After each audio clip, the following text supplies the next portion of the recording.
2018 World Cup winners are going to be the Germans.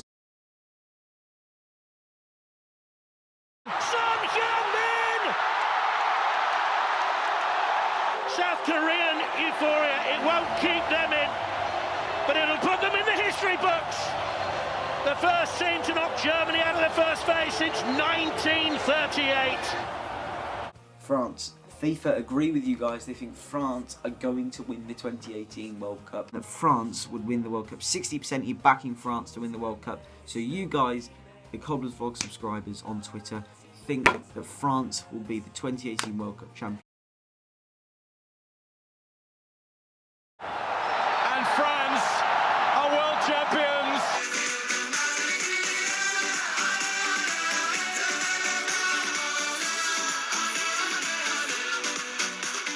Yes guys, that is right. France have won the 2018 FIFA World Cup. What a World Cup it's been. Full of goals, full of incidents, full of VAR as well. So let's get into it and talk about what has happened over the past month. So first of all, we move into Group A, where we had Russia, Saudi Arabia, Egypt and Uruguay.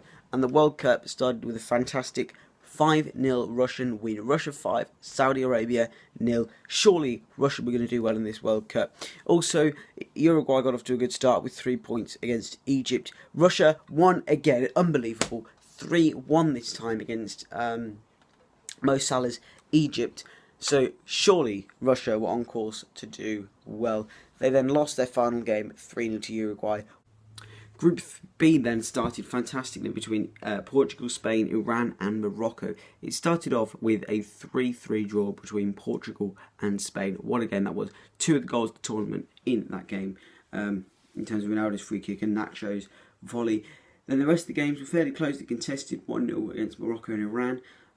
Iran lost to Spain by a goal to 0. Remember, they had a goal disallowed in that game.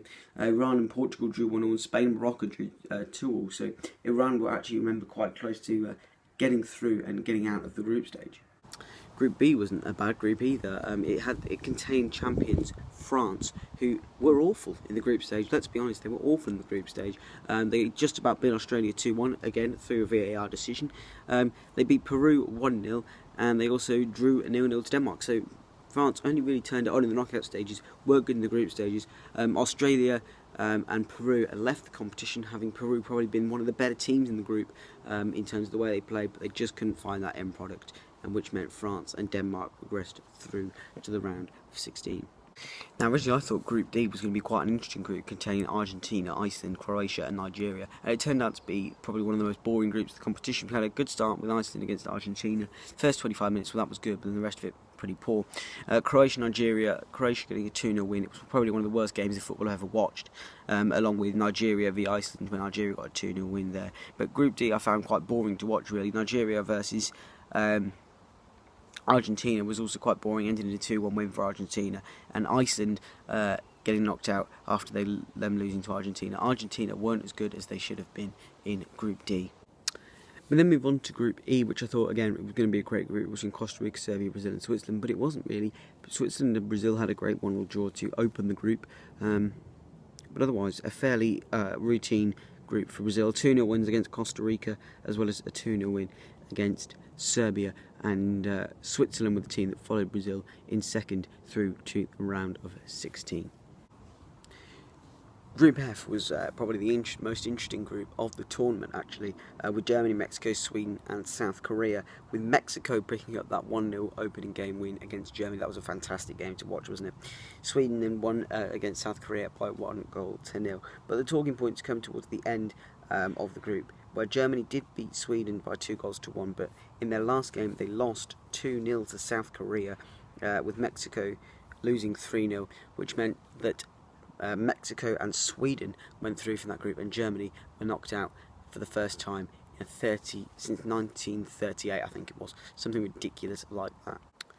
Moving on to Group F, Group G, the group of England, where we thought after a 2-1 win against Tunisia, well, at 1-1, we thought it was going to be a classic England tournament where they struggle, but eventually they came through, and Harry Kane got that 90th minute winner to get the win against Tunisia. That's when the hope started to build up. When we beat Panama by 6-1, that's when the hope started to build up, and people thought that football was genuinely going to come home. And we also followed that up with a 1-0 win against 1-0 loss against Belgium's B team, but we were playing our B team as well, which made us go through second and possibly gave us an easier route through the knockout stages. Now, if there was going to be a group of death in this World Cup, it was going to be Group H, consisting of Colombia, Japan, Poland and Senegal. Now, Japan and Senegal shocked us at the start of the group, actually, by beating favourites to go through Colombia and Poland respectively, both with 2-1 wins. Japan then got a 2-2 draw against Senegal, and Poland lost by 3-0 against Colombia, meaning that was them out of the tournament. Japan then followed that up with a 1-0 loss to Poland, and also Senegal lost by 1-0 against Colombia, which sent them out of the competition.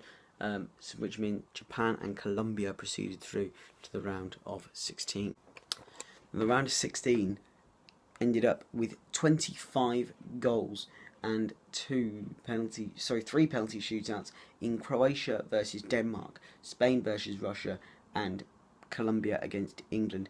Colombia against England. England got through. Football, people really believed that football was going to come home after that game.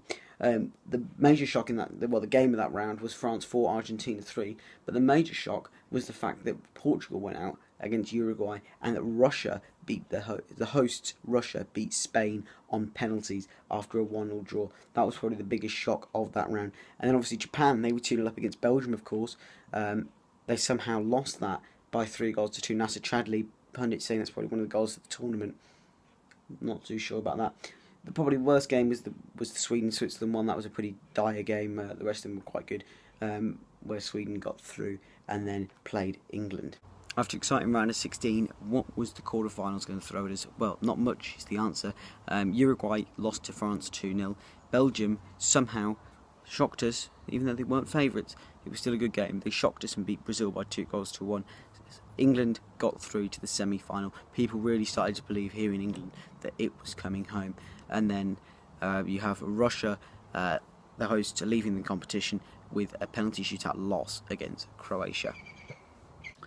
Now we get down to the business end of the tournament, into the semi-finals, where France took on Belgium. France were the favourites to win the World Cup at this point, and they got the goal to go through a 1-0 win there. And then England felt devastated. It was a classic way of England going out, to be honest. You have to admit that England were awful in the second half and extra time. Second half and through extra time against Croatia, they were awful and probably did deserve to go out through that Mario Mandzukic goal in the 109th minute of extra time. So England into a third and fourth playoff, but still a chance for a prize at the end of the tournament. Next was a chance for England to get some silverware out of the tournament, the bronze medal, but in a pretty flat, lethargic and boring game against Belgium, they couldn't deliver and lost by 2-0. That was a very terrible game to watch, really, wasn't it, that game against Belgium in the third and fourth place playoff. We then move into the final, where the French beat the Croatians in a fantastic final, one of the best World Cup finals I've ever seen in my lifetime, definitely. A 4-2 win for the French, meaning they are world champions, which is what you guys predicted and FIFA predicted. I said it'd be the Germans, and they went out in the group stage. What a surprise. So yeah, France winning the World Cup. Did they deserve to win the World Cup overall throughout their whole performance? Let me know down in the comments section below. So yeah, that is it for this video. Hope you've enjoyed a bit of a different video for your for the World Cup review. What a World Cup it's been. Definitely the best World Cup that there's been in my lifetime that I can remember. So yeah, it's been a fantastic World Cup. One to remember, definitely, especially for England. And maybe in Euro 2020 we can bring football home, or maybe even in 2022 in Qatar, which is going to be halfway through the season, which is slightly annoying. But anyway, drop a like on the video if you've enjoyed the World Cup and you've enjoyed this video. Hit that subscribe button. Don't forget to subscribe to all the White Lines F1, which will be down in the description below. I'm now running that channel personally. White Lines Cricket, which I'll have a bit of an influence on. And then obviously we've got mine and Ben's channel, the Cobbler's Cods. They'll all be down in the description below. So White Lines F1, White Lines Cricket, the Cobbler's Cods, and obviously don't forget Cobbler's Vlogs. Not long until the season starts now, and vlogs will be back. So subscribe for more, and until next time, we'll see you later. Bye bye.